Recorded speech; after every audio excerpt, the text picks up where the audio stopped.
Hello, you're watching Tech Flashback, a PC gaming and hardware news live show focused on the biggest stories of the past week. I am your co-host, PC Jack, and as always, I'm joined by my co-host. I'm actually pointing to the right way now. Is Jerry of Top 3 Entertainment, and we missed last week, but we're going to catch up on some things as we got quite a lot to go through and just hang out and have a good time. So, how are things with you, Jerry? I'm pretty good. I know it looked like I was on my phone, but I was reposting the link to this on my community page, guys. So don't think I'm not He's paying still he's attention. still working. He's still working. Like it's fine. The conditions are tough, but good as good as I can be, I guess. I've been working a lot, so like I said, as good as I can be. But I'm going to Las Vegas next month, so I Oh, can I nice. can use the extra hours. I'll be on vacation for 2 weeks, so There we go. that's how I. So I'll have to find a fill in for you then, so we don't miss another week. Maybe but I could do the stream over there. that'd be good. You could do it from a casino.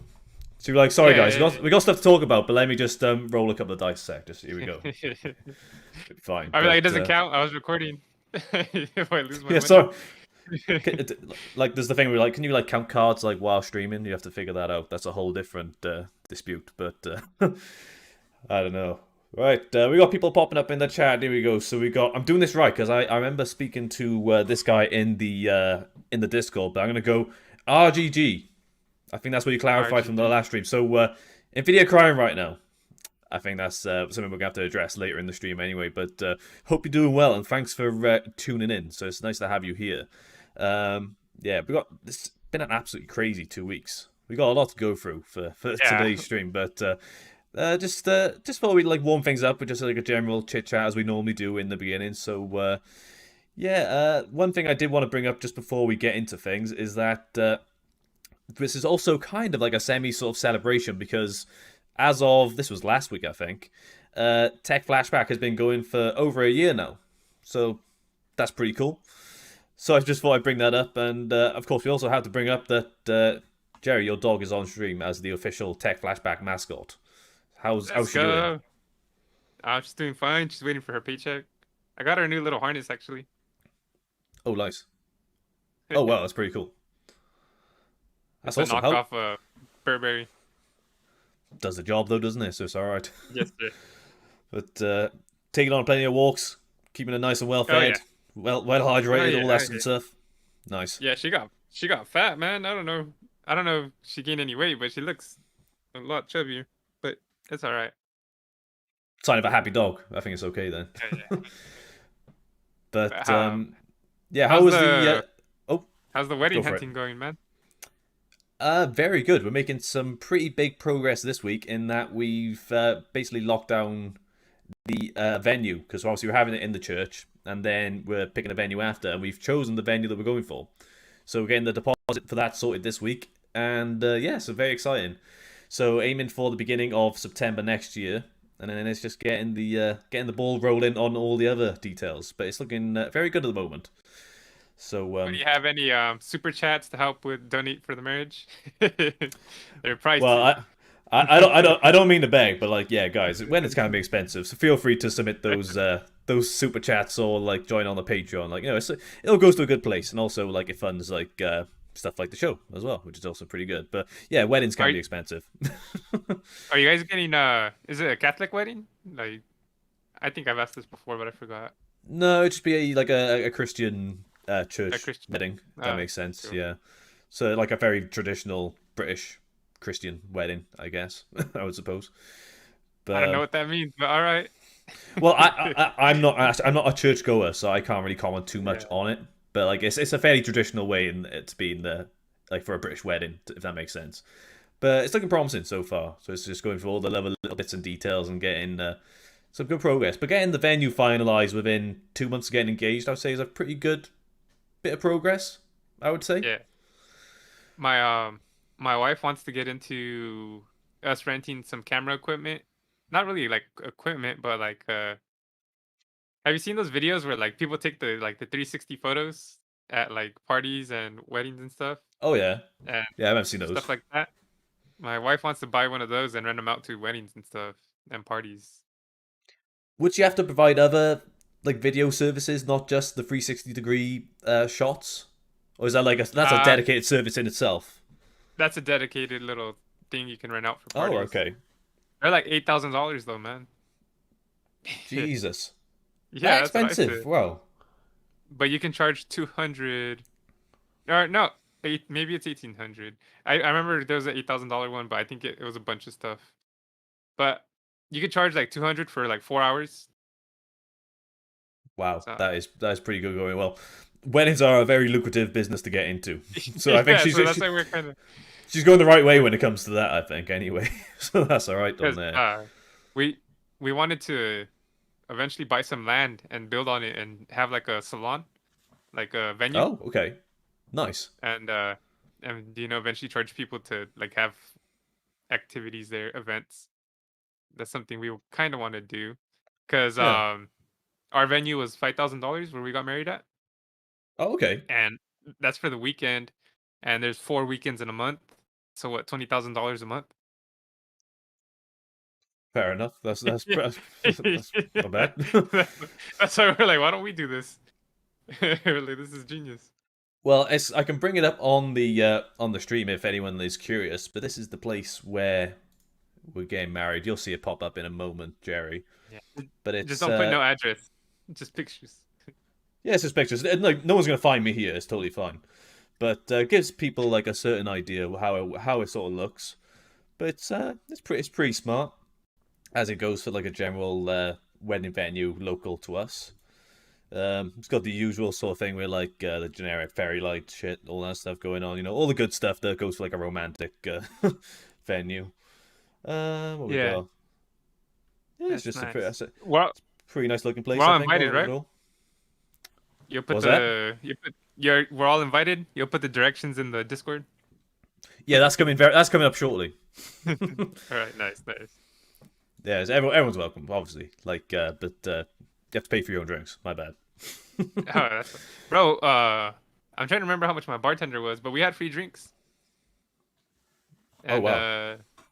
yeah, they tipped the bartender. Jeez, I paid a lot, but yeah, we had a bunch. We had margaritas, we had mangonadas, we had. I had a special drink for myself. They were called Henny Drops. They're like lemon drops, but with Hennessy. All right, that sounds That was good. my that was my secret menu. Yeah, it was fire, man. But yeah, dude, there was a line at the bar all night, like 15 people deep. Nice. I And mean, then that's the pretty drinks, expected, I think. yeah, the drinks ran out, and everyone left. It was kind of perfect because I didn't have to kick anyone out. Everyone just left at the end. So we had like an hour and a half where it was just close friends and family, and we had the venue to ourselves. So it worked out pretty cool. Sounds really nice. That's a bit more of like an intimate way to end the evening in, I suppose, as well. Yeah, But no, it's well, you'll hear more when more progress gets made. But that's the big thing is that we're getting the venue booked down for this week now. So fingers crossed, all goes to plan. But how's things going on the channel? I saw you did the 1600 XT review last week, yeah, and I still yeah. stand by that card being like a really slept on card. Like when people Yeah, when people like think of like how it is for like 3090 Ti, but like people do forget about the 6900 XT a lot. I feel especially at the $700 price that it's been dropped to.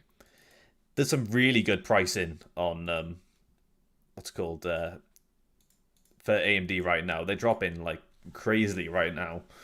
It's probably leading up to RDNA 3 is the main thing, but make the most of it. Even if people like get onto past gen like last gen hardware, they're not going to be missing out. And Yeah, especially like really. your channel is gonna like revel in it, I think, because you've I hope got so. a whole back catalog of last gen hardware that a lot of people are gonna be looking at right now. Maybe retail, but also like especially used. But I think you're I'm in for it. trying, I man. think it's a really good timing. I think for yourself. Um, I'm trying to find the cards that are on sale, which is all of them. But the ones that are really like the really good prices, I find for two reasons. That way, I could try them and let people know if they're worth it or not. Which, I mean, it's kind of hard not to get a card that's worth it now for a good deal. Oh yeah, And then, two, that way they could find where to get them. Like, I'll let people know like the websites they're at. And then, That's where you Also, use your too, like community tabs a lot, isn't it? You post a lot of deals yeah, on there. Yeah. and then too, I figured people are gonna be looking them up. They're like, oh, should I get this card or not? You know, it's on sale, and then they can look it up and find my channel hopefully. So Exactly. You've built up enough of like you've done an absolute ton of GPU reviews. I Like know it's it's crazy amount you managed to go through over the past like year or so. insane. But Yeah, like it's insane. but you still got to keep it going with the next gen now. If you can possibly get onto that, that's going to be really exciting I'm, to see I'm as well. I'm trying, man. I'm trying. I feel like my channel's kind of slept on in that regard because I don't know how many other channels are testing out this many cards, man. I know, On especially a, like you're putting in the time and effort. It's gonna pay off for you because you've built up that catalog and done the work. But I've got all my fingers and toes crossed for you, and I'm excited to yeah, see what you come out with on the next gen hardware, especially when we get onto that Intel the Intel. announcement. It's very exciting. But Yeah, so we'll get into it. The only thing I'll say, I think next week, I'm not gonna buy any cards right now. I'm not gonna get any cards just so I can save for the release of the Nvidia or the Intel. I'm gonna try really hard to get the 4090 if I can. If those sell out and there's still Intel cards available, I'll just get that. Or I'll try to get both. We'll see. We'll see. And these videos might take a little longer too, just because I might go in depth a little more than I did with these cards because these cards have been out. So oh yeah, that's fair. I've always wondered, have you ever thought about doing like any like potential like overclocking stuff like that on the cards you get? Is that something you ever do much of a focus on? um the only reason I haven't really done overclocking on them is because I haven't had a lot of time to Okay, go through the trial and error phases of it. You know how you just got to keep bumping it up, and if it resets, you got to kind that's of it. go back to Yeah, where you were. Yeah, it's kind of it does take a toll, and that's pretty much the only reason I haven't been able to do it. But I might, I might. We'll see. it's an It's just idea, isn't it? So, yeah, but especially like because the way you do your reviews and you have benchmarks for certain cards in your charts that you no longer own, and a lot of these overclocks can improve over time on more driver releases as well. So those results could like keep varying as well. So that's another factor to consider, I would guess.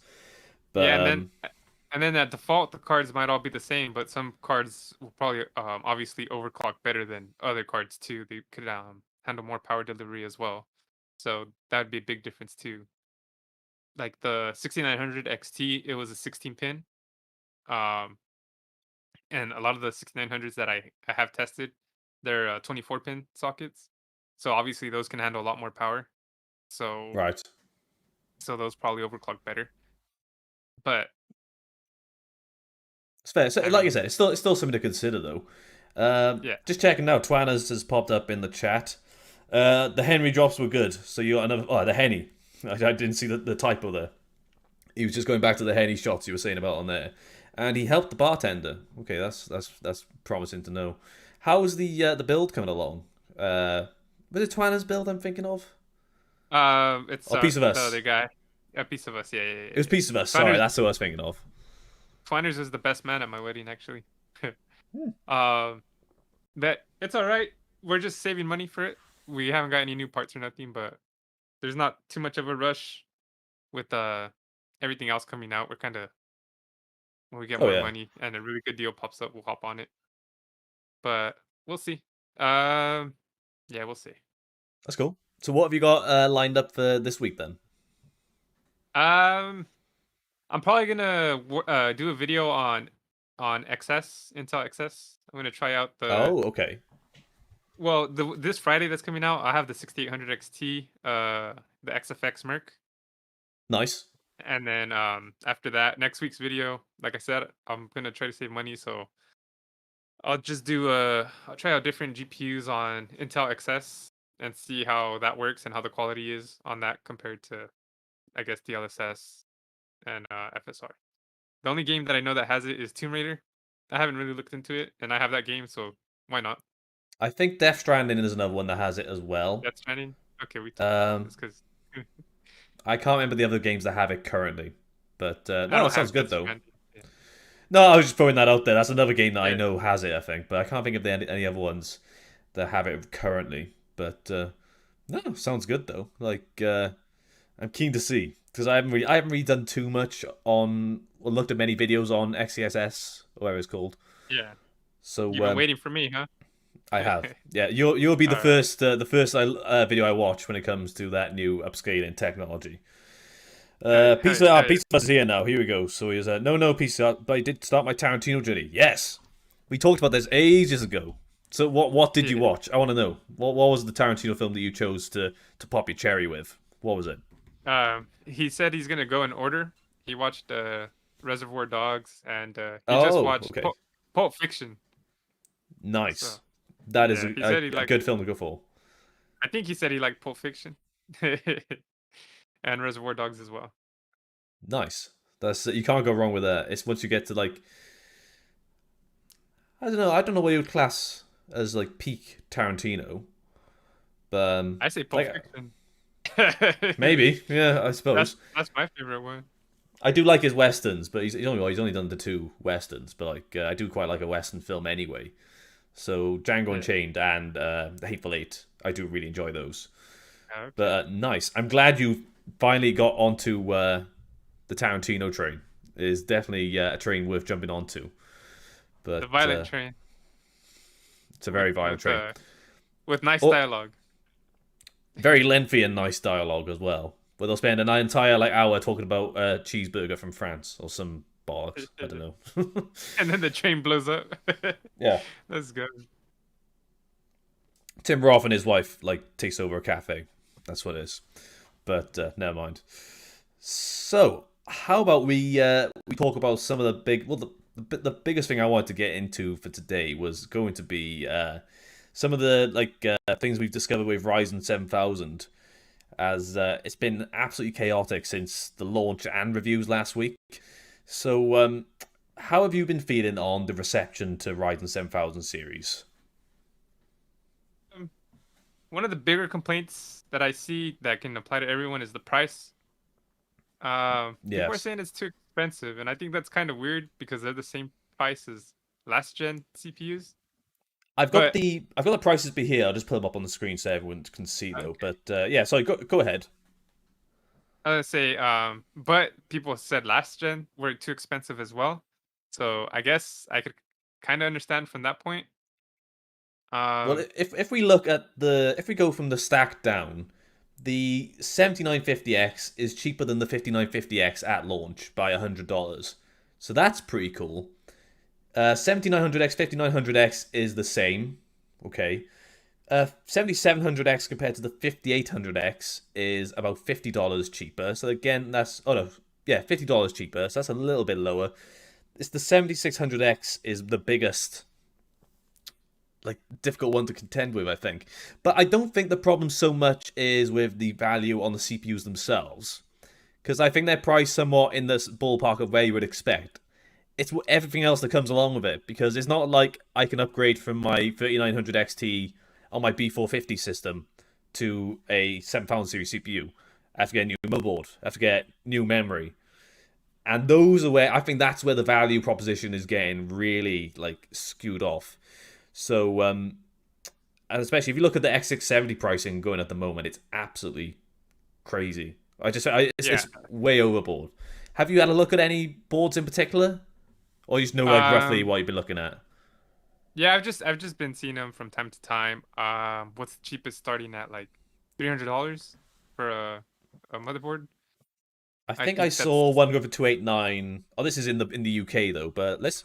I'm gonna yeah. pull them up on scan now. Actually, I think the cheapest one I seen was the Steel Legend ASRock one. Um, but either way, if that's the cheapest 289, that's as much as the CPU, which is insane. exactly. There. Right, I'm putting them up And on here now. Let's have a look. and the only thing I think about that too is since it is a new platform, it's been a long time since AMD's had a new platform, so I'm kind of I'm kind of okay with it. I feel like You're okay with it, right? Okay. if you wanted to upgrade CPUs and stay on the same platform, just go with the 5000 series. They're a lot cheaper now, and they still compete pretty closely to the new 7000 series. But if you're building a new PC or you don't really care too much about budget, then be an early adopter, and if you don't want to be an early adopter, just wait a little more, and eventually they'll go down. So Exactly, that's a good it's way of looking at it. But for someone like for me, I'm wanting to jump onto this AM5 train at the moment, yeah, and because I feel like if I can get onto on this first gen now, in a reasonable amount of time, I could upgrade in like about 4 years or so if they're still running on AM5. I feel like now would be a good time for me, especially where I'm starting to feel the limits of the current platform I'm on, which is all right then. But I think it's all hindering on B650. In all honesty, I think once B650 comes along, we should get a much better idea of how popular like Ryzen 7000 series can be. But when we look at, so if we got these X670 boards, let's got a sprinkle of X670 and X670E. But the lowest one on here I can see is for 299 in the UK, and that's for the ASRock X670 PG Lightning. That's okay, the non-E. Phantom. Okay. But you can see it creeps up extremely quick, and I'm quite surprised that all of these are on pre-order, unless I don't know how like logistics work for retailers, but maybe they didn't over order on their supply for this, and they're only selling to order to maybe save costs on their end, because I think they have seen there has been some fairly low sales numbers for Ryzen 7000 series so far. So maybe that's why it's on pre-order at the moment. But let's keep going through on here. I want to see what's the most expensive one. That's what I want to see.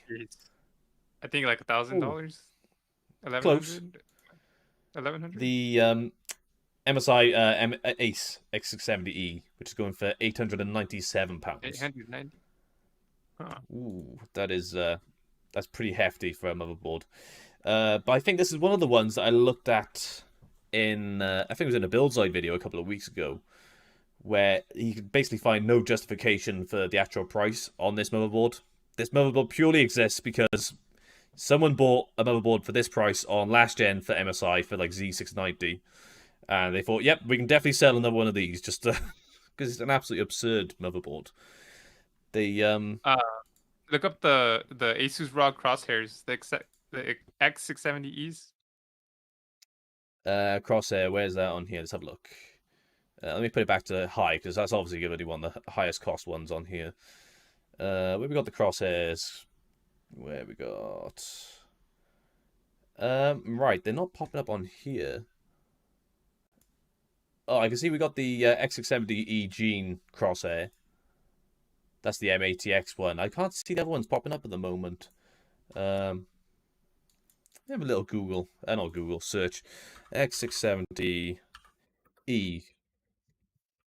crosshair. Oh, tell a lie. Somehow Yeah, they have got it. So that's going for £700.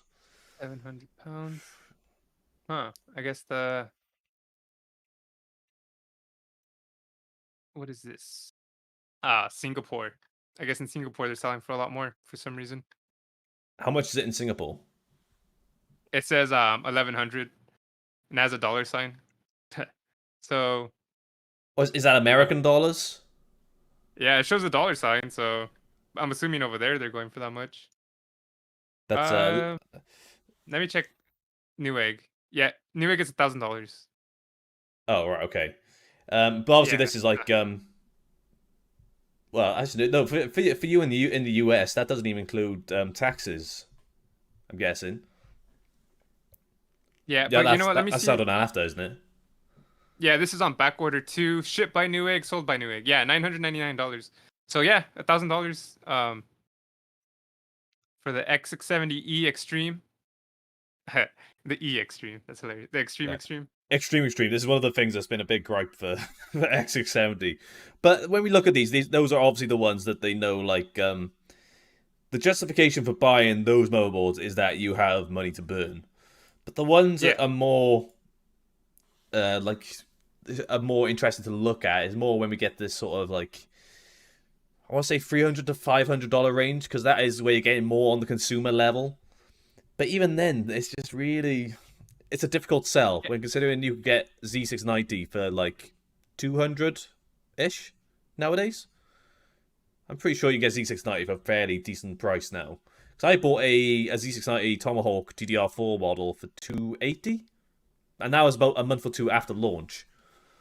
and that's still better than this. And as I say, if you look like the cheapest one on here, it's definitely a bit more feature rich than like the X670P from ASRock, I would say. Oh, no, Asus rather. But I don't know. I think it's a really tough sell. But think about this. So I actually did this in uh the most recent news roundup. I did a PC part picker list for only a CPU, memory, and Motherboard. motherboard. And even that was like it was like so 7600X.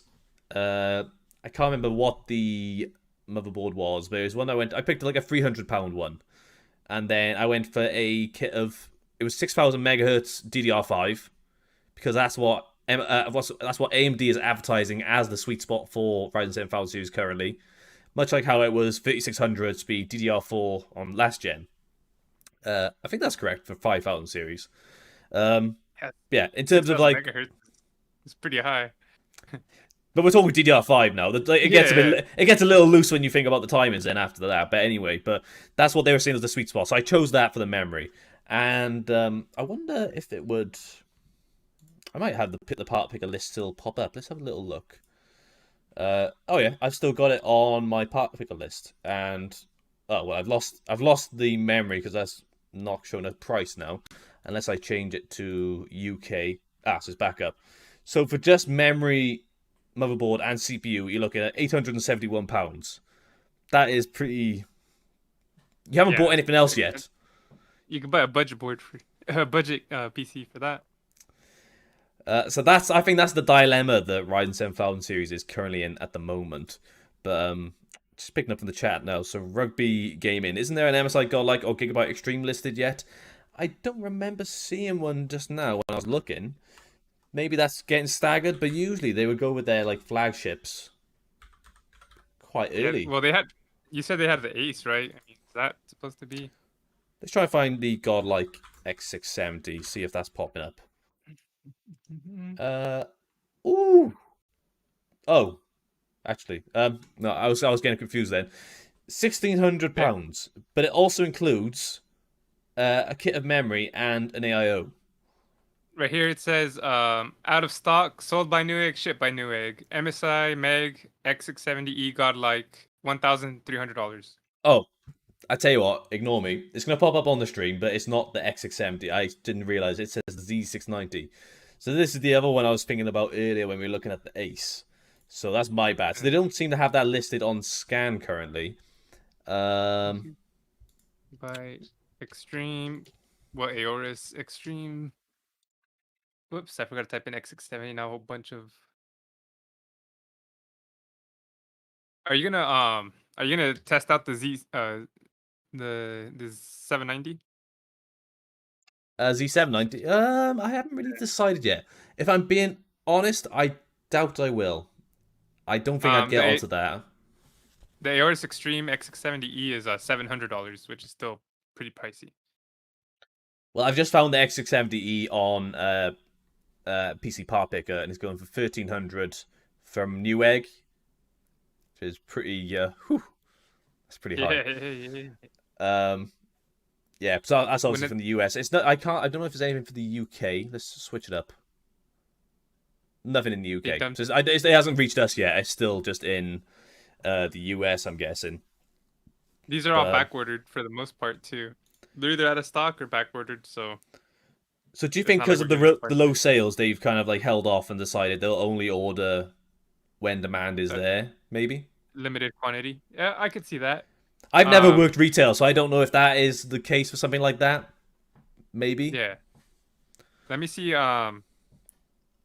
AMD 7600. That should sell out in stock. So, I mean, it's possible since their 7000 series isn't sold out yet. All the CPUs are in stock here. 7600. This is what I mean. Availability is really good right now on 7000 series because like 5000 series sold out like in minutes. So this is where it's a very different change 2 years on, I think. But trying to so if you want to get a 7600X, it's such an investment because you're looking at least $300 for a motherboard, and then also an expensive kit of DDR5, which admittedly is cheaper than what it was like about a year ago, but it's still taking some Yeah. time and may not drop even more until next year. But if you're looking at 7900X and up, I think you're in a much more, I can use the word reasonable ballpark. Is that the wrong word to be using when we're looking at like so? If you're going more than just gaming, you're looking at productivity when it comes to like 12 core, 16 core. I think that's where the price becomes a little bit more negligible, if that makes sense. Yeah. I guess so. I understand what you're saying. Um, when you say reasonable, I guess the reason is because you want it. So whatever, Yeah, you know, or you need it. But I'm I not trying don't to know. justify this for myself to try and like Yeah, make this like purchase maybe worthwhile. You know, maybe to the wife, you know. I suppose that's a one other contention to deal with. But it's my birthday soon. You know, tell her, tell her, I got this for the wedding.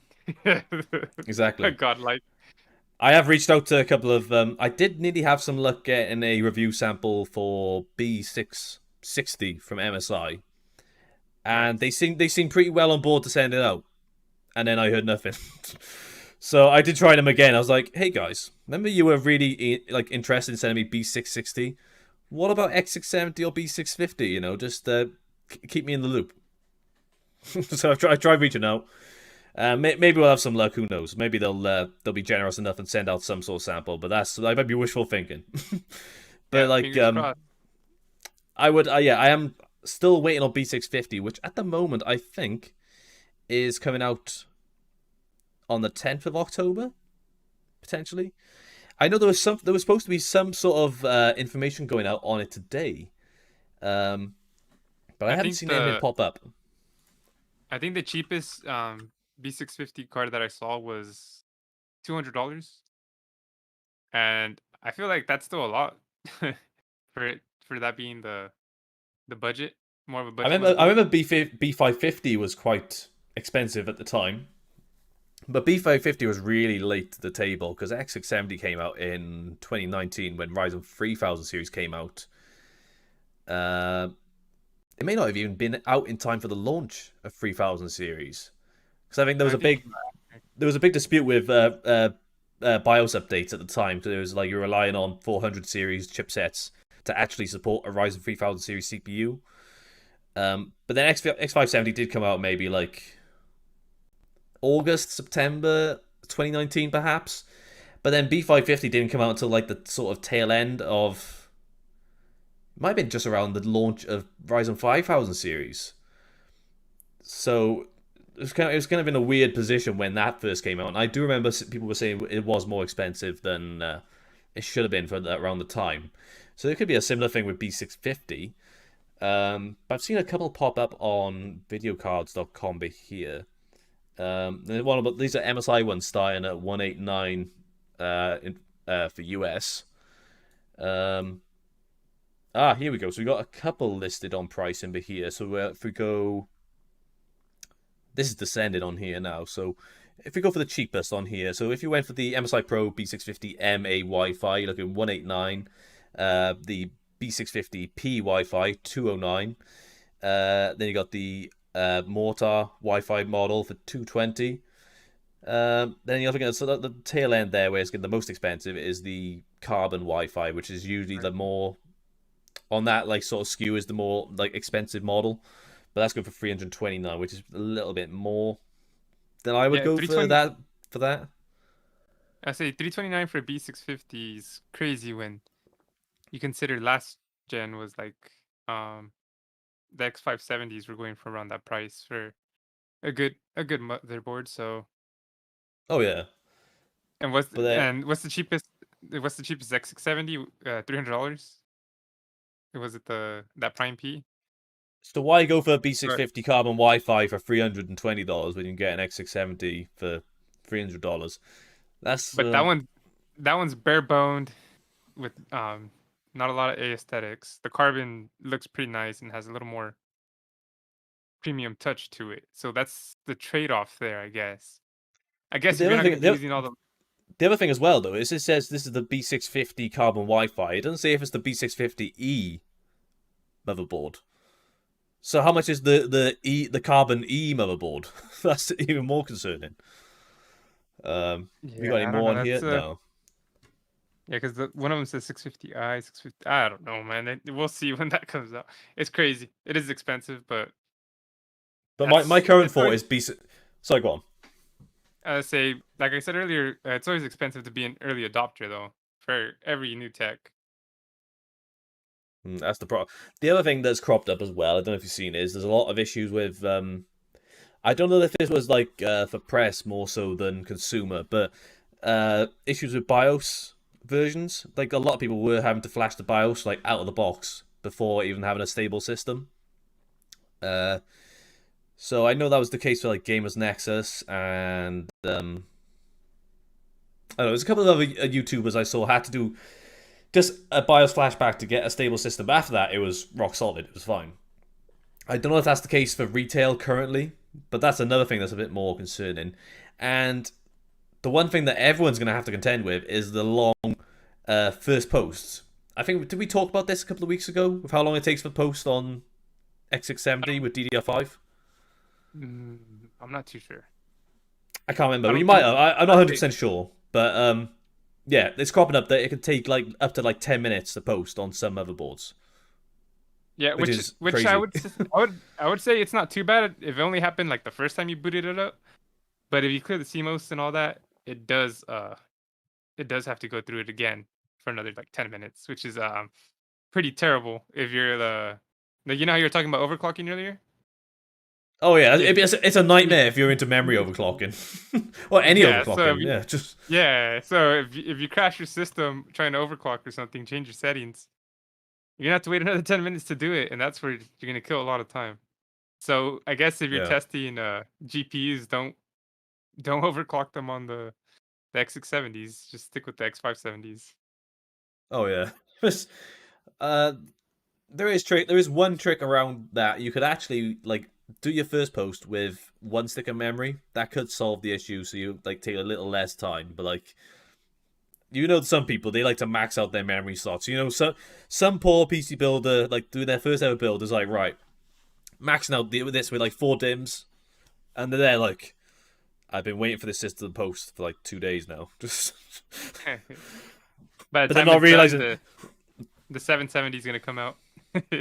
exactly. Yeah, so it'll be alright then. But yeah, it's a bit of a difficult issue at the moment, especially if an ASRock and you're selling like a really bad motherboard with a sticker over the DIMM slots. Do you see that? No, I didn't see that. They had I'm gonna have to pull this up on here because it was so bad. They put a The idea behind it was cool. They put a sticker over the DIMM slots telling you like which channels to populate, which is good information to know because a lot of people do make that mistake. But the sticker they used was absolutely terrible, and it tore off on the actual like slots themselves. So you had like lots of like sticker residue. I don't know what you call it. Yeah, the glue, pretty much. Glue. Here we go. The adhesive residue. That happened to me on the 6900 XT card, man. You had On the that, was it? logo. Yeah, and I was like, what the heck? I was like, this is terrible for an expensive GPU. Oh yeah, that's not ideal at all. Yeah, it should pop up on the stream in just a second for you now. Like, but it looks so Oh, bad. It looks an absolute pain to yeah, it clean. looks terrible. Again, I understand That the looks, idea behind it. It's useful, but like, couldn't you just put that in the manual or on the box? yeah, yeah, or at least put on the sticker peel very slowly, so that way, like extremely slow. But I'd then be I was watching a stream for UFD Tech, and he had the same motherboard, and he had the same problem, and he was peeling it as slow as possible, and it still left yeah, residue. just put the warning. Whatever you think slow means, do it a lot slower than that. Yeah, no, that's crazy. That's What's slower than slow? I don't know. PC Jack. Hey. My internet speeds. That's what it is. Yeah. I have to give you like a firm congratulations on having speeds that are like 10 times, well, even more than 10 times better than what I get in my house because I'm still on third world dial-up speeds. It's crazy of me. But yeah, rugby gaming is brought up. But Stickergate, yeah, that looked like a nightmare. So I think this was doing the rounds a little bit on Twitter as well. But I'll be like, hey, next time, can you guys just put like little plastic tabs that fill in the slots, except for the the one where I need it? Yeah, Have you good ideal. Some guy was just like, I'm just gonna send it. Let's go. have you heard of the dummy DDR RAM? Like it just fills in the slots, so it looks like you have extra extra RAM in there for some reason. People don't like the empty slot looks. I think you're talking to the wrong guy about this. When we're talking about, especially when it comes like, oh, I wanted that because I wanted the extra RGB for the memory. Yeah, There's no actual memory. Who needs yeah, that? yeah. I don't understand it either, but I just thought it was funny. But It's just when that was a thing, the pricing was fairly like they have to like be very explicitly saying there's no memory in this. It's just a dummy, isn't it? So, but I think around then the price was about like maybe £40 for a kit of like it was like the Corsair Vengeance RGB memory. But now, if you look at pricing, like I'm gonna have a look now. See if I was to get a kit of the same like memory. Let's try on. Let's go yeah. on Amazon. That's when RAM and storage was at a premium. You remember when uh SSDs, NVMe's were super expensive? I remember it was an issue with it. It was like maybe the beginning of like 2021. It was getting really expensive. Um, but no, I think Yeah, it recovered a lot quicker than the GPU market did, at least anyway. I was gonna say it was right before GPU prices skyrocketed. It was kind of funny because everything else went down, but then GPUs went up. Well, at that time, I was looking for. I was still sort of in the tail end of selling PCs myself, so I had a very difficult time getting CPUs. I want to say in December of 2020, and that was literally like slap bang before the like GPU shortage kicked off. But like I remember, I had to wait like 2 weeks to get a 12100F. No 12, no 10100F rather. So I'm dating myself back a little bit. But it took 2 weeks. It was a big issue to try and get that to arrive. And in that space of time, I managed to get hold of two 1050 Ti's in like within days of each other. It was alright. I know 1050 Ti is not much to like boast about, but still. But like, if you go back a year ago, that was a big deal to get anything like that, like sort of level. And for cheap, Okay, too. and for cheap as well. I For can't. I'm sure I must have got those for just over £100 as well. They were both the same model. They were both the MSI Gaming X 1050 Ti's. Gaming X? I can't remember now. But either way, yeah, it was a much more difficult time to get CPUs than anything back then. So I've just gone on here and pulled up. I've got a kit of DDR4 Corsair Vengeance RGB Pro 3200 speed going for £69 at the moment. Pretty good going. Like that would have been about like maybe like 30, £40 more expensive about a year or two ago, maybe. But then if you were to go for the dummy kit, it's only £35. But then at that point, just can you spend the really extra not? and get that. Yeah. It's not that much more expensive. Why don't you just go all out and get and max out your DIMM slots with actual memory, not just like rainbow vomit, essentially. No, I'm Yeah. not a fan personally. I remember RAM was super expensive too because I have the Corsair Vengeance, the non RGB in my system, and someone had given me a Best Buy gift card, and all they had for RAM was Corsair Vengeance. So I was like, screw it, I'm just gonna get this, and I had to wait a while to get the other the other 16 gigs when they finally went down in price. But now I can get RGB RAM for cheap, 32 gigs of it, 3600 megahertz for no problem at all. And Yeah, you landed now if that's your thing. Um, yeah, I'm keeping an eye on DDR5 pricing quite a lot currently. yeah, yeah, yeah. Um, but I'm also trying to gauge that sweet spot that they're talking about with uh, DDR5 because they keep saying about 6,000 megahertz is the sweet spot for 7,000 series.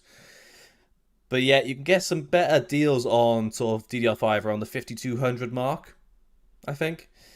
So for someone like myself who's playing, excuse me, at 1440p, and I'm not entirely sort of in scenarios where I'm more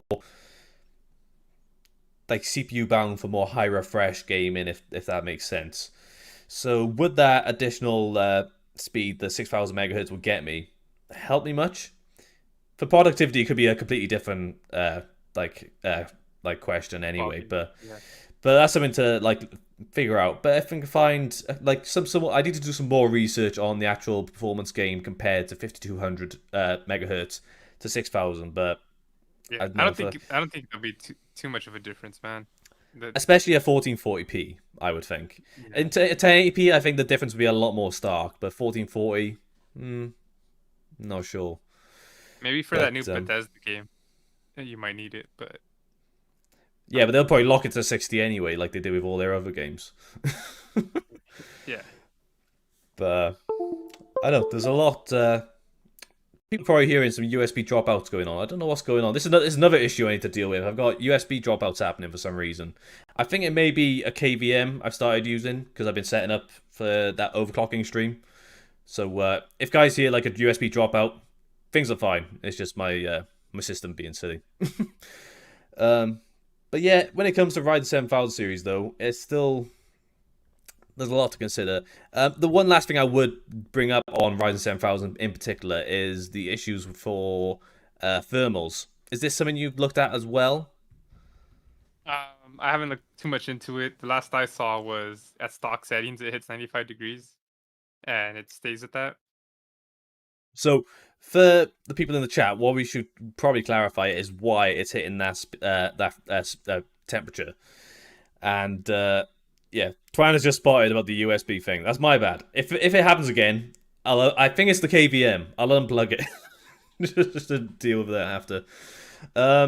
Yeah, so on Ryzen 7000 series, the way the boosting works, if you think about how it is on 5000 series, is that your CPU will boost depending on the thermal limit it has, or like the actual like amount. So say you're hitting 70C at most, around that range, and your CPU will determine, right, we've got headroom, we can continue to boost as we're well within TJ max. That's the way it's been on Ryzen for quite some time now. But for the Ryzen 7000 series, the way that they're maintaining these extremely high boost clocks, like heading up to 5.7 gigahertz, which is crazy to see on Ryzen, that it actually boosts. The thermals go all the way up to 95C, which is TJ max on these CPUs, in order to drive enough power to maintain those boost clocks without actually overheating, because it is in within spec at 95C. Because 95C isn't overheating, that is within spec and acceptable. Over that is where you are hitting some like thermal concerns. But then it raises Yeah. questions of how you're actually maintaining your temperatures, because it's maxed out constantly. So the only way you can do that is by looking at your clock speed. And if you start to see that your clock speed is dropping, that would mean you're throttling. But it's a really backwards way of figuring it out. It's really strange. It's not something I've like ever been used to before. But Yeah, then it I raises was the gonna say the way I think about it is pretty much I don't know if you guys are into cars, but you get very close to redlining, and obviously, engines, if they overheat, they stop working. So it's not the same thing, but for my simple brain is like, all right, this is the red line, and the hotter the well, obviously the harder it works, the temperatures might stay the same, but it's not going to be as good. Like you said, just keep an eye on it. Um, and this is kind of what I want to talk to you about too, since we're going to talk about cooling the CPU to help maintain the best performance. Did you hear about the cooler supposedly when they first came out? They said that any AMD cooler would work. Have you heard about any controversy with that? yeah, it's like they're not wrong, but they probably should have added a lot more clarification on that. So, do you want to clarify that for the stream? Like, I know what you're talking about, but like, if you want to go through it the rest of the stream, what that actually means, and like the controversy popping up for it, just clarify. So if you bought a either a AIO or a air cooler, and it has the what is it, the four screws on it, like the original Wraith coolers have, or if it has the two brackets on it where you just clip it in and tighten them, you should be fine. But if you get a AIO or any type of cooler that comes with a custom backplate and you have to switch that out, then it might not be compatible with your CPU because it won't have enough space or headroom to fit in there or to screw on there. Since it's is it a PGA? You won't be able to swap it out the back plate. So I think PC Jack has a back plate here. I'm looking for one. There's someone Okay. somewhere.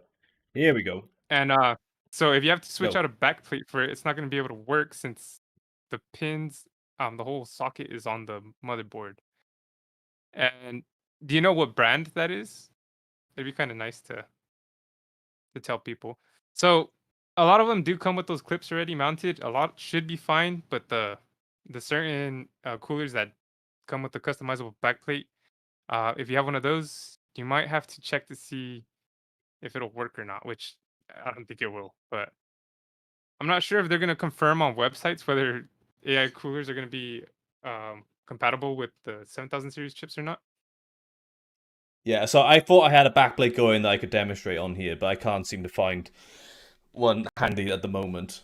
But basic gist is, like, I think the thing that they've kind of like not mentioned is the fact that you must use this backplate.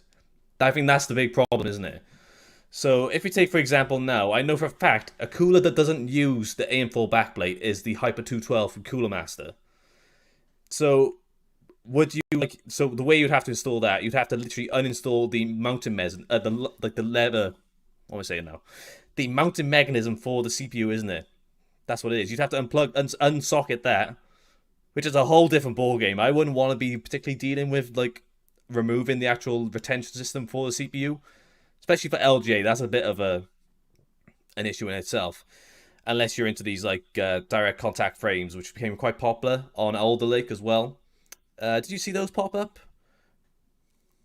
No, I'm not too sure. On Elderly, what was It's going just on? like the direct contact frames. So like, what was it called? Let me find it on here now.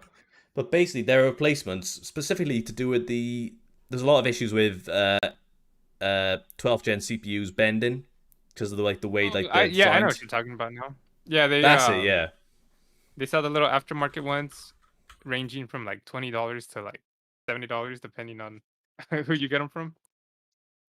that's it. Yeah. So like, there's ones from like Thermal Grizzly do them, or like I think like you could get like generic ones from like what's the American store, like Best Buy. I think they had their own version from I somewhere think some Walmart. brand. Yeah, I think you can find some at Walmart on like the third Walmart, party yeah. site. But Yeah, we covered this, I believe. did we? I can't quite remember that. But yeah, so that's like the sort of thing that they have to contend with for Ryzen 7000 series. Because you'd have to remove that in order to install any backplate from a manufacturer like Cooler Master who are not using the AM4 backplate. Which to me, I'm not too fussed on doing in the first place. But for coolers like sort of like any Noctua coolers, they all use the AM4 backplate, which is cool. So you can continue to use those, which is fine. But they should have come out and said that you were not going to be able to use every AM4 cooler, because that's not exactly true. Because I don't think the average Yeah, what person they wants want. to. I don't think the average person wants to remove that retention system for their CPU. That's a bit of a challenging task. Yeah, because their marketing was that your current AIO or your current cooler will be compatible with the new AM5 chips. They That's what they said said. all. Yeah, Yeah, they said all. So yeah, that was a lie. But that's marketing, you know? exactly. What But that kind of ties into this article I found from the DeBauer video where he went through his like he was doing. Well, let me. I'll go for the article a bit now. So AMD Ryzen hold up. 7000 CPU was that? Say shout out to Twanners. He posted it on the Discord, the video of him Oh, you put it of on there as well, was it? I think it was good. It yeah. was doing the rounds a lot because it's such a big difference it makes. But yeah, so AMD Ryzen 7000 series CPU direct die cooling can offer up to 20C lower temps, which is mental. When you think mental, down to 75C, okay, that's more reasonable if you think about it. But yeah, you can see on here that so for DeBauer, who is specializing in like a lot of like sort of like modding and stuff like that, and also overclocking, he's developed this mounting system now, which I don't believe is finalized and available at retail yet. But basically, the whole purpose of it is that you would delid your Ryzen 7000 series CPU. I'm unplugging that KVM. Sorry, guys, that'll solve the problem. So the that USB's got to drop, do one. So he basically delidded his Ryzen 7000 series CPU and has used this again. So it's a direct contact mounting frame for the CPU, and then is actually mounting the cooler directly onto the actual silicon itself, which is a little bit difficult and more obviously involved to do. But doing that has actually shown that the IHS that AMD is using for Ryzen 7000 series is clearly designed a little inefficiently when it comes to cooling. Now, the reason I'm expecting that IHS is designed in the way it is specifically to retain AM4 compatibility with their coolers. I think that's the main thing. That's also been a bit of a catch-22 because it's affected the way that these CPUs can be cooled. So it's interesting to see, but like, I don't want to be like, I'm gonna be spending a lot of money on a Ryzen 7000 series CPU. I wouldn't want to be delidding it if I'm being totally honest. But it is interesting to see, and maybe there could be some sort of way they could refine that for like the 3D V-cache versions they release like next year. But it's a difficult compromise because do you think they'd want to go like backtrack now and say they're not going to support AM4 coolers? Because I think that's still a big selling point as well. And just keeping things more cross-compatible between generations. But I don't know. I'm a bit iffy on these like thermals. I feel like if it is within spec, that's fine. But I think that for a very long time, we've all been very quick to dismiss Intel for having like extremely high power limits on their CPUs and like reaching ludicrous temperatures, especially on like the 12900K, 11900K. So why is it different for AMD? Unless that is like purely based on like the reasoning that they provided, but is that bias? I'm not Yeah, I was 100% gonna say sure. it's hypocritical if you're one of the if you were an AMD fanboy, I guess we could say, and you used to criticize or meme Intel about their dies getting too hot or their cards getting too hot, and now you don't say the same about AMD, then you need to look in the mirror because that's not fair. But well, I was curious about it says it's gonna drop it 20 degrees to what 70 back to 70 Celsius. Does that mean I can get more performance and it'll boot back up to 95, or is it just gonna stay at 70? Well, based on that reasoning, surely yes, there is more like like headroom to boost. Like if especially if you think about like, if that's under like a multi-core workload. I can't remember what these CPUs are boosting to all core. I know there's like a max single core boost to 5.7 on the 7950X, but surely all core you've kept those thermals down. That should mean there's more thermal headroom for you to actually boost those clocks higher. So it could be interesting to see. Um, but I'm definitely interested to see if there's any more developments on this, especially now if we get like some more intensive overclockers looking at them, especially like Buildzoid or something like that, who was going to obviously get into like more like hardcore stuff like LN2 and stuff like that. I don't know if he does much on delidding. That could be another thing that'd be interesting to see, but I'm guessing once the Bauer does a bit more development on his kit that he's bringing out for the delidding for Ryzen 7000 series, we could start to see a little bit more. Twan is in the So chat. it's They made funny. a bad design to keep the backwards compatibility, but it's not all compatible. But yeah, that's the thing. So is that a bad Yeah, compromise now? That's what yeah. we need to figure out. I was gonna say I think he summed that up pretty good. Exactly. But it's the fact that like they're recommending like a 360 mil like AIO for Ryzen CPUs right now, which is pretty crazy. Like if I upgrade, I'd quite like to keep my NH212A, but it seems like that might not be quite enough for anything above like a 7700X now, which is pretty crazy to think about. And But some people don't like big cases either, or they don't have the space to keep a big case where to fit those radiators in. and some people don't Uh, like water cooling in general, regardless of if it's yeah, custom that's loop too. or AIO anyway. Especially when there's, I was watching a video, I think it was a Gamers Nexus Hardware News one saying that the Fractal Design is recalling an AIO currently, which is one of their Lumen AIOs, which is not very promising because we've seen a lot. I think there was an issue with MSI as well. They recalled their AIOs, and also Yeah, Arctic as well. I was gonna say I think I heard Arctic Cooling recalled theirs because what did they say? It was the water was diluted or it wasn't pure. I It thought had he some was stuff building up in some it. sort of gunk on the cold plate. Okay. Yeah, so it was just pretty odd. I think that's not supposed to happen, right? Well, ideally, you don't want life developing in your AIO tubes, which is like Yeah, kind of like that's kind of like it goes without saying. So, but yeah. You like to already be got fair, to worry about AI life taking over. Now you got to worry about microorganisms in your case. it's not ideal, but it could maybe be like a case for like custom cooling to become more prominent with Ryzen 7000 series, but that's a whole different ball game that I don't even know if I'd ever get into, to be honest, perfectly honest. But Twanners, I don't think anyone is going to be comfortable with a CPU running at 95C in their system all the time.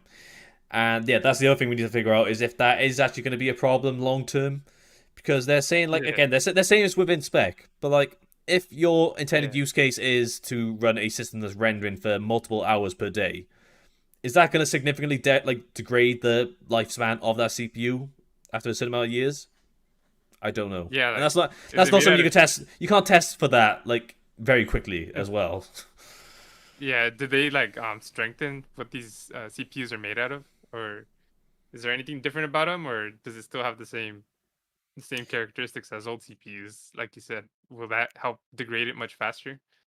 Well, we got Or to remember we are dealing with a new manufacturing process as well because Ryzen 3000 to 5000 was all on a 7 nanometer manufacturing process, and now we've shifted it down to I think we're on what? 4 now, if I'm not More? Jeez. mistaken.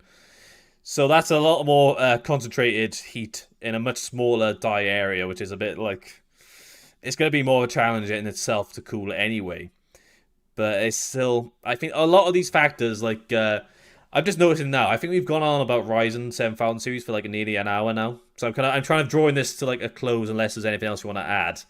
But I like think there's a lot of challenges for Ryzen at the moment. Is what I'm trying to get across. and I think a good way to close it would be with the poll.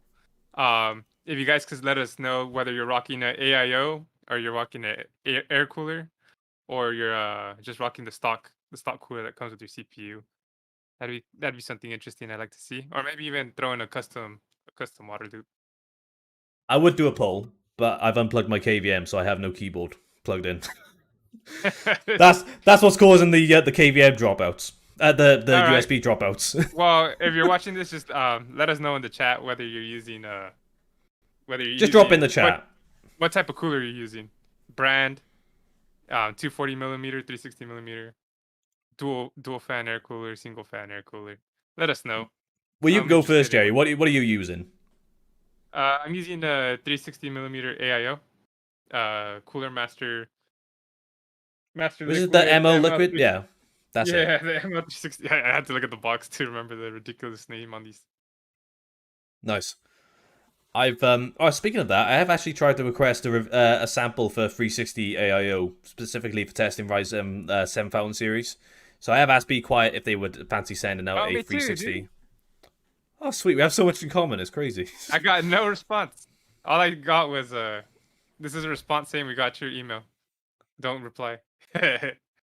Maybe it's different in the US then. I'm not 100% sure.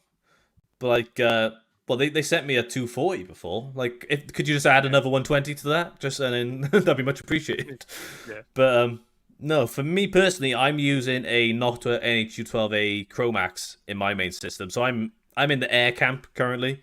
I was using a 240 Silent Loop 2 previously, and before that I had a Pure Loop as well. So I've only ever used like I don't use AIOs that much, but I've only ever had Be Quiet ones.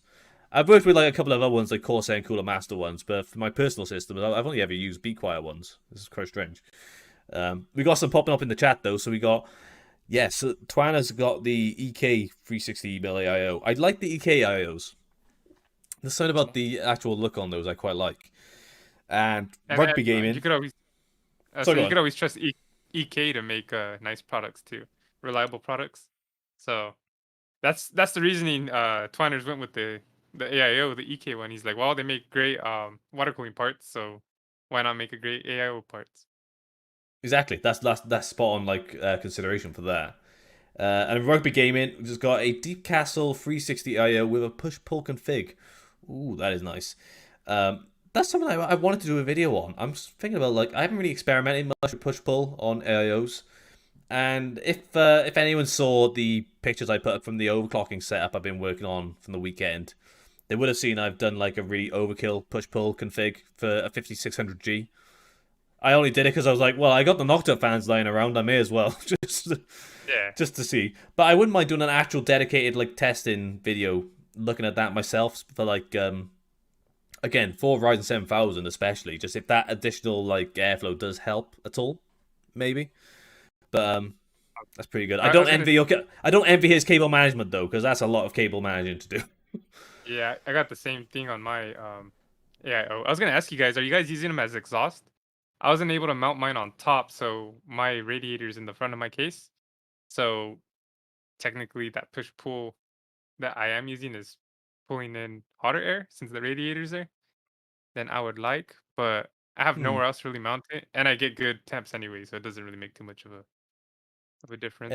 I think it's the main thing is that if your tubes are not above your pump, which I'm guessing with that much slack, are Yeah, they? yeah, It's high enough. we're good, we're Yeah, good. it's not. Yeah, I think everyone's I'm good. sick of being like your tubes are mounted the wrong way. Yeah, I was gonna say, that I think I had that for about a month of when I switched it over. This is It's like, like come on. thanks, Gamers Nexus, for ruining my thing. Well, didn't they make a video saying that which ways it was okay to orientate the radiator or the tubes after a while? They may have done another one, but like they're Yeah. not wrong. Obviously, if the pump is above the actual like AI the radiator, it can cause an issue. But like it just oh, it was such an annoying period for Reddit. Just someone puts up like here's a picture of my system, and then some guy's like, actually, Everyone. you should, Yeah. your AIO's the wrong way around. Yeah, man. I don't know. But there's always that person online that you post something of your PC and they say something else is better, you're doing something wrong. You can be like, I have a 1600 XT, I got it for sale for 700. They'd be like, oh, you should have got the 3080 Ti for 950 or 1,000. It's like, what? It's like, well, Oh yeah, this, definitely. you know? I had like speaking of AIOs, I had someone comment on. I did a video testing AIOs versus air coolers in the Torrent Compact, and out of habit, I tend to mount my AIOs for front mounted. I have it so it's the Oh, noob. yeah. I have it so the fans are on the inside, so it's like actually it's pull on that specifically because it's a bit more useful for reducing dust buildup on your radiator, and it still cools perfectly fine doing it like that. And some guy was saying you should have done it with the fans on the other side to get better results. It was like, well, that could be the case, but I do it because I try to reduce dust intake, and it's still not bad thermals either way. But I think that's the you're always going to be contending with that, regardless of like how you put your systems together. That's why I was quite nervous when I did that live build, like about 2-3 weeks ago. Where I was like, I'm waiting for some people to be like, "Why are you doing it this way? You should be doing it a different way." Yeah. But I don't know. Um, so rugby gaming for he's got his set up in the exhaust config. Um, I saw a picture of his system the other day, and it looked awesome. I'm gonna pull it up on stream. I'm gonna find it. He had a really nice like blacked out build. Um, and then also Twana said he's got his going as exhaust as well. So exhaust is ideal. That's kind of the way you'd want to be All going. right, I get it. I get it. I get it. Come on, guys. Um, oh, I haven't got my damn keyboard. If anyone has a recommendation for a good KVM, let me know. I noticed this the other day when I was playing Hades, and it just kept dropping. I was like, "What the hell is going on?" But so, I don't know. What brand? What brand is it, or what? That way people know not to get it. It's called USB switch selector. Nice. That sounds legit. I don't know. I've got it on here now though. So he's got the that deep cool AIO mounted in the top, and yes, I think did he mention about the GPU? No, didn't say anything about the GPU. He's also got is that a 1080 with the 120 rad mounted in the rear? That system is pretty bitchin', Nice. if I want to say so. Um, there's no PSU though. This might be like a mid build picture. That's the only thing. Um, unless he's on one of like those like really translucent like PSU designs. To be fair. Yeah. Um, and then as we all know, if you add a Funko Pop to your system, it increases your FPS by at least tenfold, which is always good. But What a- that is a what really about nice Hennessy? build. Hennessy, like maybe Is it Hennessy and degraded? Batman would. I don't know. Perhaps. I'm not too sure. But that is a really good Oh, build. you want to know something funny? Since we're talking about people giving bad advice. So some guy posted he posted the PC picker part or whatever, his list of parts he was gonna get. He was gonna get a 3080 10 GB. I think it was $680 or $780. Let's just say that price. That sounds more right. Um, Right. so he said he's gonna get it for $780. And then I posted, I was like, hey, you can get gigabyte this gigabyte gaming for 640, 10 gigabytes. Or they have this 12 gigabyte, the EVGA one that he wanted for 720. I was like, also they got this it was the hybrid, the EVGA hybrid. It was 720 as well. I'm not sure if that was the 10 gigabyte or the 12 gigabyte, but I was like, for the same price as or for cheaper, you can get a water cooled one. And Right. someone posted, they're like, oh, he should get the 3080 Ti instead, or just leave it what he has. I was like, yeah, but the card he has is more expensive than these, and these perform better, or they just get a lot better features. And then he didn't respond to me after that, so I don't know what post he saw or what the heck he was thinking, but I don't know, I was Jerry. like, This guy called you out. You must have been wrong. Clearly. yeah, I was like, bro, I'm trying to help this guy save money or get something better for the price he's paying. Like, might as well. But I just thought it was pretty funny. You can't please everyone though. Everyone's gonna have a conflicting opinion anyway. But Rugby Gaming just clarified. So that was a 1080 he had in there. So that was the 1080 hybrid. I could have sworn that was what he said before. But then the power supply he's got is an EVGA G6 850 after that. So there we go. But that's killer system. Maybe we need to look at more like viewer systems on stream. That could be a pretty cool thing. We'll do a well, not like We could PC do, roast we thing could on do it. stream. I was gonna say we could do like at the end of the month, uh, just a little section of people's different systems and stuff. That'd be good. I did one when I did the giveaway for 1K subs a while ago, but a live stream one. Excuse me, could be pretty good to be fair. Um, yeah, so like, if you guys aren't on the Discord, make sure to join and send your setups. Maybe we'll have to set up an actual channel on the Discord specifically for Tech Flashback submissions. Well, there is a Tech Flashback submissions channel, but not so much for like setups and stuff like that. But we'll look at that. Maybe that'll be something we'll try and get for like the next couple streams or something like that. But You I know feel what like we could we do too? what's We that? could since Halloween is coming up, maybe we can do like the scariest PCs we've seen. Just like Have you ever been on Tech Support Gore on Reddit? no, that sounds crazy. I have to send you a link. It's literally like the worst cases of like tech support, like hardware horrors you've ever seen. But that's a topic for a whole different day anyway. But I feel like we got to talk about Intel Arc and Raptor Lake. But before we do, is there anything you want to close out regarding Ryzen 7000 series? Or do we kind of like do we sum it up Yeah, in that an hour I, and a half? That hey, I don't this is know. 2 weeks worth of AMD we missed, so it's kind of hard not to overgo it, especially when we're not.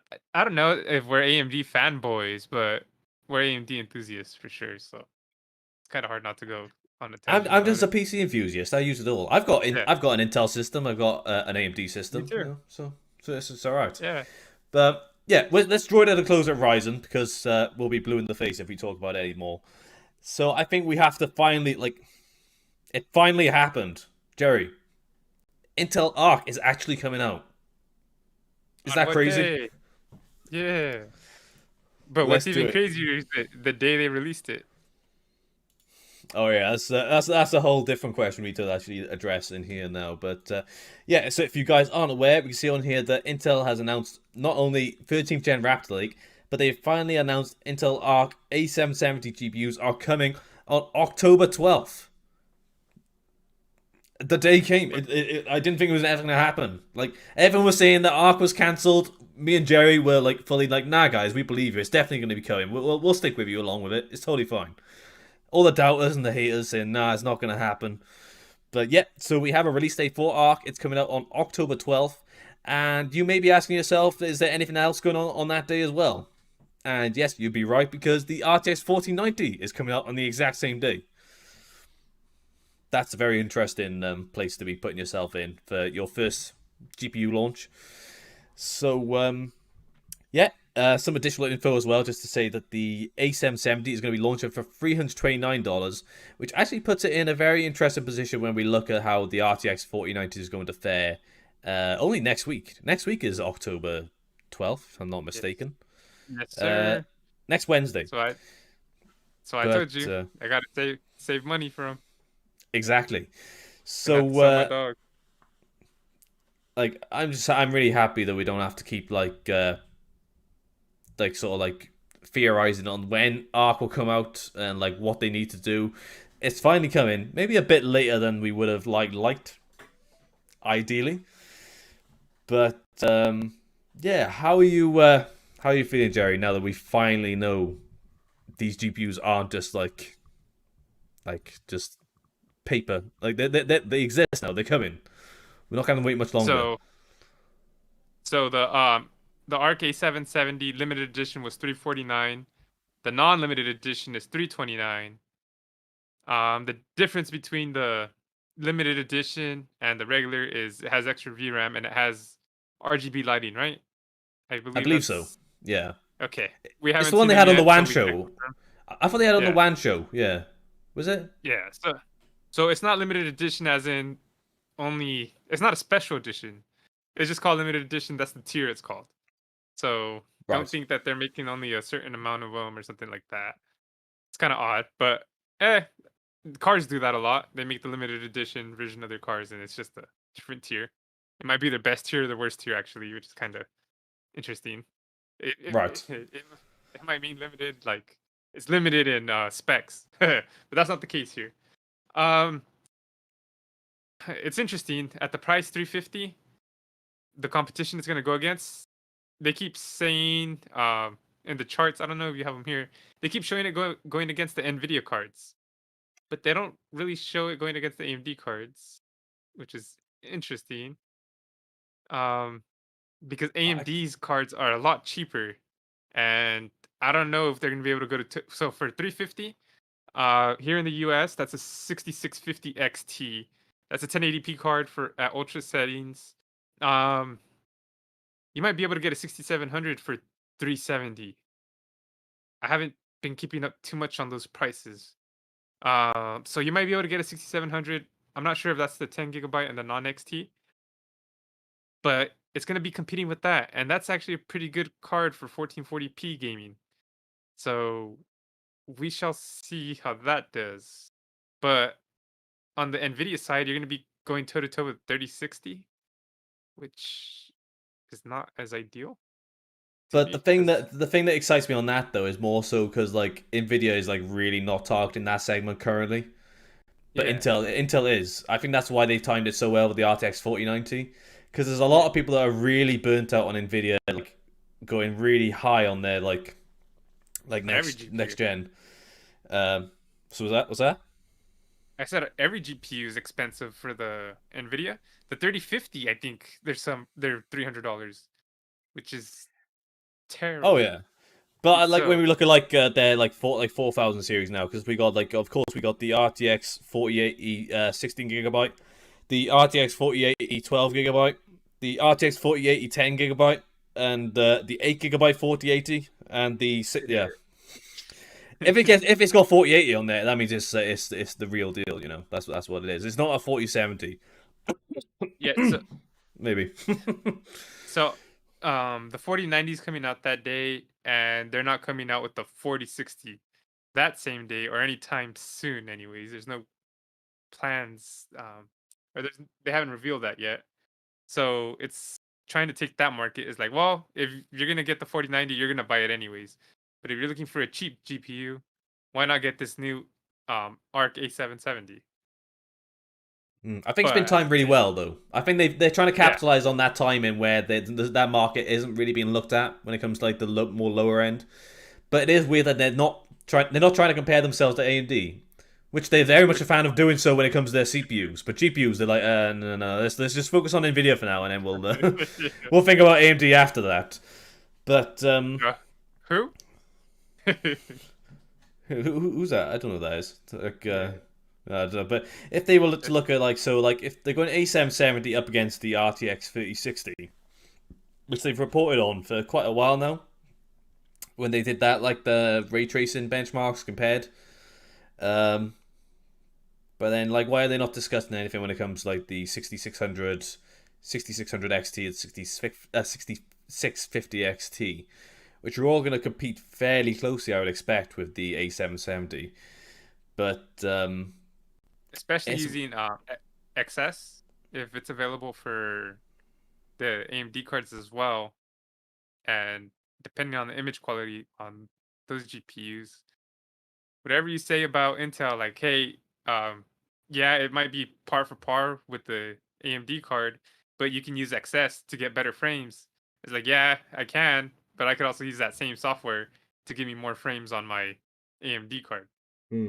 So that's something they might try to use to market it as a better option to use, but you can use it on any GPU. So I don't know if they're gonna be able to use Hmm. that to steal some thunder. The thing I want to know about now, though, is because there was a big issue with API support on Intel Arc. So I feel like they were quite well optimized for DX12, but not so much for Vulkan or older DX APIs. I don't know if they've updated that to say yes, they've actually addressed it, because obviously that'd be a quite big issue for anyone running on like older games. Well, not even older games. There's still plenty of games that are using Yeah. like DX like prior to DX12. But that I think that was one of the big concerns they had pre-launch. So I'd hope that's been addressed now, especially for Vulkan, because obviously Vulkan is like quite highly regarded in comparison to DX12 anyway for certain games. Um, Even more so, like I'm thinking about like Vulkan in regards to like Steam Deck support, but Steam Deck uses Radeon graphics, so that's not so bad. But Vulkan is like, well, I see some pretty good improvements with Vulkan in like stuff like Red Dead and Doom on Nvidia hardware as well. Anyway, so it's not just like in terms of like what it is on like the Steam Deck for Vulkan there, but Intel still needs to be aiming for that API as well, especially as more games start to adopt Vulkan. Um, what else uses Vulkan nowadays? Red Dead Redemption, I know that for sure. Doom, Wolfenstein, there's a lot of like ones like that from id especially. Um, I want to say that does Assassin's Creed Valhalla use that? I haven't tested myself, but I'm sure I saw something about Vulkan testing in that. Oh, I'm talking rubbish. I can't remember now. Um, but either way, I'm hoping they've addressed the API issues when it comes to Intel Arc, because that was a big issue for them anyway. Um, but yeah, how are they looking for? I haven't seen anything about availability in the UK or many countries outside of the US. Is that something you've come across? No, but a lot of people in America don't really care or pay attention to the rest of the world, That's and fair. I hopefully understand that. yeah, hopefully I haven't fallen into that. I try, man. I'm trying to broaden my horizons. I'm here. Unless an I'm here old with you. lady dies, no one cares about the UK. That's the problem. Yeah, So yeah, that's terrible. At least she didn't take the Intel Arc secrets with her, because that would have been terrible. But the Intel Arc release date is she didn't get to see. She didn't get to see the new Arc GPUs. How terrible. Uh, bad timing. but I'm also curious. Are there going to be any AIBs making these cards? There has to be, right? Because ASRock made the 380, the E380. They had a single fan edition of those. Um, what's that other company? Jeez, it's a weird name. It's like It was like one of the flagship. Yeah, I'm not too sure how many AIBs are gonna be, but I can't I feel remember like the I name saw of one for Acer or Lenovo for maybe an OEM a AIB Lenovo one. model, Okay, let maybe. me look up. Let me look up the 380 real quick. But I'm curious who's gonna help. I thought I saw EVGA one. I'm just lying, did you? Um, Don't get our hopes up. yeah, that would be a that would be a crazy plot twist right there, though, for sure. Uh, oh, let's see. There's a no, that's a 2060. Okay, there's the ASRock Challenger Arc A380 6 GB GDDR6 PCIe Express 4.0 for $140. And it's in stock. Oh no, it's in back order. But I'm trying to see if they had the other one. I can't remember the name of it. It What started I'm with the thinking of B. what I'm not too sure. What I was thinking of doing though is like October 12th, so that's Wednesday. Like that's gonna miss the cutoff for next week's Tech Flashback anyway.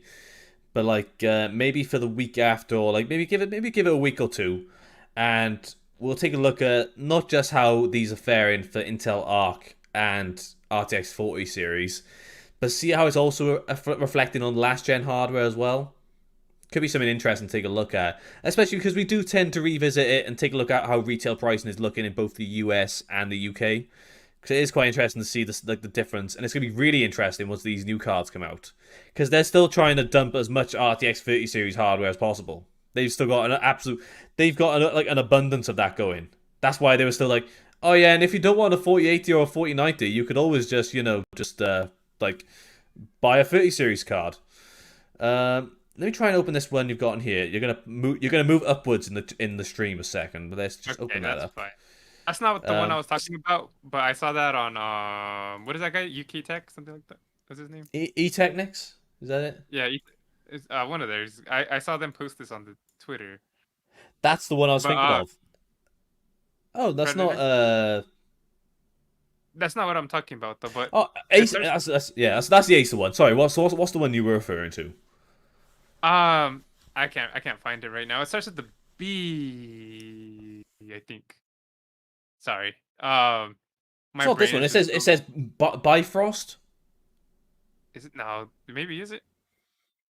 Bifrost sounds pretty cool. Yeah, if, Is if, it? if you Is it? like four, it's, Is it? it's up your street, But You know what? um, That's a genius name because that has the RGB on it too.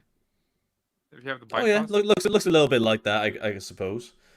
Um, Oh, burns a hole in your system. Well, maybe not. It's an A770. It's not gonna be that that crazy. Um, let me let me look up the GPU, the A380, and see if I can find. No, that's the ASRock is it just me Challenger. though? But that one fan besides like the larger one, it's looking a little wimpy compared to Yeah, that one. But there, I don't know. yeah. I don't know what what the difference is between those because normally what you see is the one big fan in front and then one in the back. So I don't know what that the difference that makes. Why not just have two big fans on it, right? Yeah, but it's RGB though, so it adds FPS. Oh, okay, okay. I keep forgetting. Is that something you don't account for in your reviews? No, because I always run RGB, so it's always the same. So if you had to drop the RGB, like, damn guys, we're going like minus Eh, 60 FPS now. What's going on? that's the differences we see when the frames drop and go high. Is the RGB wasn't working. Exactly. That's why my system's been performing so terribly. And then I added RGB fans, and now I can run Cyberpunk maxed out, full ray tracing, all that jazz. It's crazy what these like lights do. But yeah, that no, so yeah, rugby gaming. So that was the one he was thinking of as well. That's the Predator model, and it's a blower fan and normal fan design hybrid by the look of it. That's what it was seeming to me. It's just it looks a bit strange, all things considered, with that. Like, so it almost looks like an exposed fan almost. But well, I'm excited Oh, for it. It's about time they brought these out. I couldn't be bothered to do another stream where like it might come out next month. I don't know. but if I do get that card, I'll do a test. I'll put my finger in the big fan and then the small fan and see which one hurts more. And I we'll appreciate use that. the effort you're gonna put into that. We'll use that data to see if it makes any difference whatsoever in So I stuck both fingers into each performance. fan, and now we're measuring the amount of blood that I've lost from this. And which fatally lost the most blood, we know that's the better fan. But can you get demonetized for Instructions mention? Get demonetized for saying instructions are much about clear. blood on stream? I don't No, know. I think you're fine as long as you don't show it. I think you're good. But someone's gonna be like, instructions unclear. I put my in the fan. Where's my profanity buzzer? I need one of Yeah, those. um, but yeah, I don't have much to add on to that, to be honest. I'm just relieved, in all honesty, that these cards are finally coming. Um, I, Twiners said that sizable rebar, turn it on. Yeah, these cards you're pretty much gonna have to have sizable rebar on for them to perform. Um, were they saying it's not gonna work with certain CPUs since some might not have sizable rebar or certain um, motherboards? as far as I knew, that I thought rebar wasn't like locked down to any particular platform. But Yeah, maybe it is on Intel's side. It's not something I've come across myself. Um, I'm not sure. The only Intel system I have currently is on C690, so that's pretty feature rich, if we're being totally honest. yeah. I Um, think you. I think you're right. It might be on older Intel. Correct me if I'm wrong, but that might be something you're looking into if you're trying to buy this for a budget GPU. It won't be able to maybe. be compatible with that. And then Rugby 187 Gaming said the Acer has a nice Predator gaming model coming, yeah, which is that. And then it's a blower fan, a normal fan, hybrid design by the look of it. Yep. I agree. But it's just gonna have to like I'm excited for next week now to just finally see how these fare. If they bomb when it comes to reviews, it's just gonna be really depressing. Yeah. But I I really want to get my hands on one. Um what do you guys think? You guys think this will sell out? Let us know. Let us know in the comments below. Type in sell out if you think so. yeah, I And was I was also curious though. I think this is the thing I forgot to mention when it came to Ryzen 7000. Is the other factor as well to bear in mind is like not just the fact that like obviously these are expensive, and also there's the fact that you can get like last gen hardware for cheaper. Also, demand is a bit lower now because a lot of people have managed to get the hardware they wanted already. But obviously there is the like factor like they're like we're pretty much going into a recession right now, which is not very ideal. So I'm interested to see if that plays into GPU sales from next week. Obviously, it's not going to be an immediate like thing you can notice, but I think that's going to be something to contend with as well, is the fact that like obviously people are like spending less on electronics anyway. Um, I'm guessing that's a similar issue in the US as well, if I'm not mistaken. But it's something we'll have to factor in now when we think about like who's buying this hardware. Are they not buying it because they don't like it, or are they just not buying it because they can't afford it currently? Is the big thing we're gonna have to address anyway. I would think. I believe the 4090 is gonna sell out, but I could Really? be wrong. Yeah, I believe so. Um, technically it's a productivity card, so I see a lot of people buying it just because they have a lot of money and they can afford to, like content creators maybe, or people that use it for production and stuff. I could see them just buying it just to enhance their system maybe. But I don't know. I don't know if people are gonna buy it to scalp it as much as previous releases because I don't think there's gonna be as much money to be made. But I do think the 4090 will sell out. Um, I'm not sure about the Intel card though. I can't. I can't tell you anything on that. It's a bit of an interesting like position they're going to be in. But yeah, I could like when I'm thinking about it now, I could see if the 4090 more so in the fact that it's the flagship and people will upgrade to the flagship no matter what. So maybe Yeah. that could be the case. But only time will tell. Like I said, we are going to have to take a look at that, like specifically in like the next episode. No, maybe not the next one, but the one after, because of the way it works out, like date wise.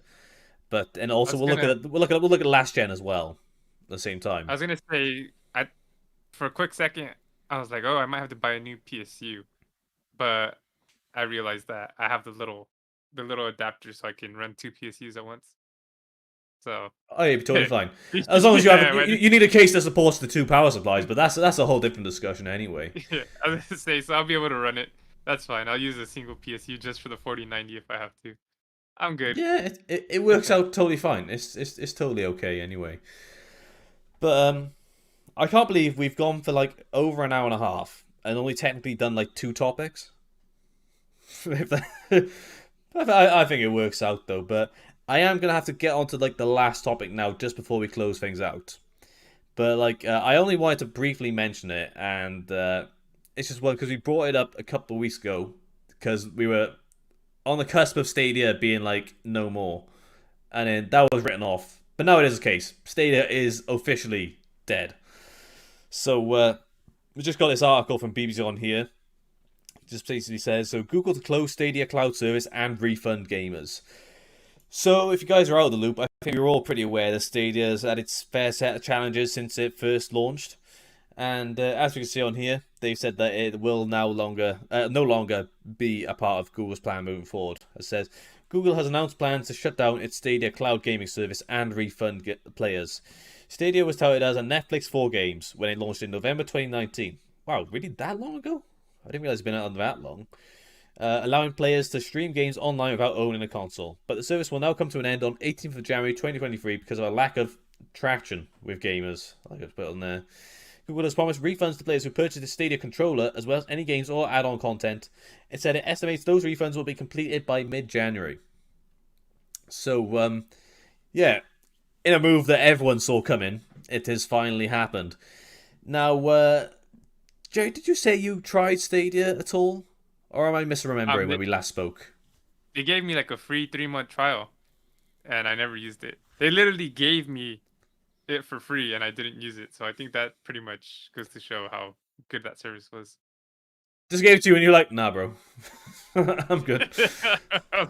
Yeah, I was like, I gotta make an account, and then I gotta sign in, and I gotta download the game, and that sounds like a lot of work. And then And you're like, yeah, I well, wasn't. shit, I could play this like latency free. I have a full blown gaming PC. Never mind that. Yeah, But but you know what? yeah, Go for it.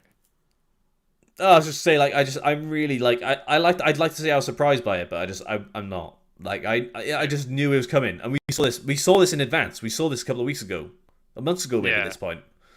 yeah. I think we've been talking about it for quite a bit. But you know what? I think they were ahead of the game, man. Cloud gaming is the future, but they just did it too early. And because doesn't GE Force now? Isn't that like cloud-based gaming? Yeah, and as far as I know, that does pretty well. Like, I think the blame isn't more so on cloud gaming in itself. Like, say what you want about not playing on local hardware. I think there's always going to be a place for playing on a dedicated system that you own personally. But of course, there is a very big draw to cloud gaming if you just look at how it works for television. But obviously, the biggest issue when it comes to cloud gaming is obviously always going to be latency. And I know for a fact, like someone like myself, who's living on absolutely horrific download and upload speeds, is not going to have a fun time playing on stage, if we're being totally honest. But Yeah, then, again, it's still got a ways to go. Like, cloud gaming is still in its infancy. It might not be something that appeals to myself, but to the average guy who wants to try and save money and rather than owning dedicated hardware, is going to look to do that on its own. Especially because I'm pretty sure the way that Xbox is going, they would probably much rather you pay for their Xbox Game Pass service than owning a console outright anyway. So it could be the yeah, case where like it becomes more widespread than you think. But if we're being brutally honest, Google are not one to commit to uh, adventurous ideas. If we're being totally honest, and they're happy to write these off when it doesn't suit them. Like just look at Google Plus as a what's it called that Google Plus? It was like their social network that like did not take off. yeah, Um, but yeah, it's not a surprise. Google are pretty like easygoing when it comes to like killing off its own services. It's not surprising anyway. But then Rugby Gamer just brought up another one on here, and I haven't looked into it too much. So just to go back, he said on here like and Twan has as well. So Twan has never tried Stadia. I never tried it myself, but I'd be interested now that it's like I can no longer get it. That's the way things go. But Rugby Game, he got a trial as well, and he wasn't impressed. So he actually did try it, and also said it was too expensive, and he prefers GeForce Now. Okay, so it's a bit good to have. It's quite good to have like an opinion of someone who's actually used this as well. It's even more appealing as well. Um, Twanas, my PC would be offended if I cloud gamed on it. I'm having like not so much for cloud gaming, but I'm playing certain games on my Steam Deck that are quite challenging to run on it. And I know my desktop is right here. Like, bro, I'm right here. Just just play on me. I could do it totally fine. But yeah, I can understand that. And Piece of Us, everything in life is pushing towards a subscription where you don't own anything. That's exactly right. And it's now about the time I'm going to announce that there'll be a subscription service for TechFlashback. So you will have Let's to go. know. I'd say technically life is a subscription, man. You don't know. You don't own it. You got to pay on it. I know, what a ripoff. Shit, man. It's crazy. Terrible. But yeah, so we can say F in chat for Google Stadia, and it's had its time. I think it's interesting to see what Google's going to do next if they actually do anything with gaming, especially with Netflix trying to get more into the game space of all things as well. So I don't think it's the last we've seen of these kinds of services, especially with GeForce Now and Amazon Luna seems to be working pretty good at the moment, but who knows? Before we close things out, was there anything you wanted to like draw on from like Stadia or just any of the things we've talked about tonight, Jerry? Yeah. Before we head out, I just want to say this is a top 3 takeover. Later tonight, I'm gonna be gaming with the squad. Piece of Us vlogs, Twiners, they're in the chat. Go ahead, type in top 3 squad. Let's go. Overwatch 2 just came out. Never played it. Have you ever played Overwatch? No, I haven't. Have you? You haven't played Overwatch 2, but you haven't played Overwatch 1 either? Okay. Nope. The name of the episode today is called the top 3 squad takes on Overwatch 2. But anyways, Okay. we're gonna go ahead and try that out. It's available for download now. You guys want to download it? Go ahead, download it. But we're not getting paid or anything, so don't download it if you don't want.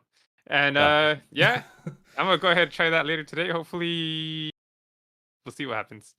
We'll see what happens. Well, if you've never played it before, I think you probably stream like in the middle of the night for me, so I'll probably catch the VOD just to see what the new game is all about, and just to see how well you perform in a game you've never played before as well. Yeah, a whole squad of people that never played before. Well, Piece of Us just jumped in. Is this an ad? Well, maybe it is, but you never know. But I have to wait and see. And servers are bombed. Well, you're gonna have a very fun time when you when you stream as well. But no. Yeah, before we close things out, besides the stream, got anything else you want to plug? I think you got that review coming out on Friday. Yeah. For 6800 XT? 6800 XT Merc XFX. You care, that's cool. Don't care, that's cool. I care, man. I'll check it out. Thank you. I was talking to the chat, but yeah. No, we all care. That's why we're here. I care about you two chatters. I actually appreciated the chat too. I like you guys' input. It's very fun. That's what makes the live thing awesome. Makes it even better. But if I'm like for myself, this isn't my only stream this week. I'll also be streaming on Thursday, where we're going to be doing a live overclocking stream focusing on the 5600G as like one last hurrah for AM4 before I move on to AM5 overclocking. And I've never overclocked live, so it could be fun. We could see a lot of blue screens. We might learn some things, but you never know. And we'll take it from there. What CPU are we looking at there? Is that the 5800X? I'm just showing the Ryzen. Yeah, the 5800. I'm just showing Ryzen. Nice. All the way. That's cool. But yeah, that's it for today's stream. If you enjoyed it, then please feel free to like and subscribe to both myself and to Jerry's channel, Top 3 Entertainment. And also, if you'd like to chat with both myself and Jerry, you can join the PC Jack Discord server as well as the Top 3 Entertainment server. And the links for all those are in the video description. So thanks guys for showing up. It's nice to be hanging out with you. And we shall see you in the next one. And we'll roll that intro that we always forget to we put at the beginning, but we put it at the end, so it's totally fine. We rolled it out, and then everyone's happy at the end anyway because we've done it. But yeah, there we go. Peace, guys. I'll see you, Rugby.